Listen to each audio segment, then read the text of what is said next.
ನಾನು ಹರ್ಬಲ್ ಗುಲಾಲ್ ಸಂಪೂರ್ಣ ನೈಸರ್ಗಿಕ. ನನ್ನಿಂದ ಹೋಳಿ ಆಡಿದ್ರೆ ಚರ್ಮಕ್ಕೆ ಯಾವುದೇ ರಾಶ್ ಅಥವಾ ಅಲರ್ಜಿ ಆಗೋದಿಲ್ಲ.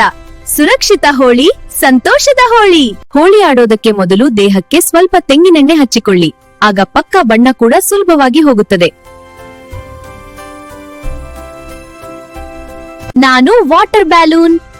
ನನ್ನೊಳಗೆ ನೀರು ತುಂಬಿ ಮಾತ್ರ ಆಡಿರಿ. ಜಾನುವಾರುಗಳ ಮೇಲೆ ಬಣ್ಣ ಅಥವಾ ನೀರು ಎಸೆಯಬೇಡಿ. ಯಾರಾದರೂ ಅನಾರೋಗ್ಯದಲ್ಲಿದ್ರೆ ಅಥವಾ ಬಣ್ಣ ಆಡಲು ಇಷ್ಟವಿಲ್ಲ ಅಂದ್ರೆ ಅವರ ಮೇಲೆ ಬಲವಂತವಾಗಿ ಬಣ್ಣ ಹಾಕಬೇಡಿ. ಗೌರವವೇ ನಿಜವಾದ ಹಬ್ಬ. ನಾನು ಭಾಂಗ್ ತಂಡಾಯಿ. ಸ್ವಲ್ಪ ಮಾತ್ರ ಸೇರಿಸಿ ಕುಡಿಯಿರಿ. ಹೆಚ್ಚಾಗಿ ಕುಡಿದ್ರೆ ಹೋಳಿ ಮಲಗುತ್ತಲೇ ಹೋಗುತ್ತದೆ. ಚಿಪ್ಸ್, ಪಾಪಡ್, ಗುಜಿಯಾ, ಹೊಟ್ಟೆ ಹಬ್ಬದ ಸಂಭ್ರಮದ ಆಚರಿಸಿ. ಹ್ಯಾಪಿ ಹೋಳಿ! ಲೈಕ್ ಮಾಡಿ, ಶೇರ್ ಮಾಡಿ, ಸಬ್ಸ್ಕ್ರೈಬ್ ಮಾಡಿ.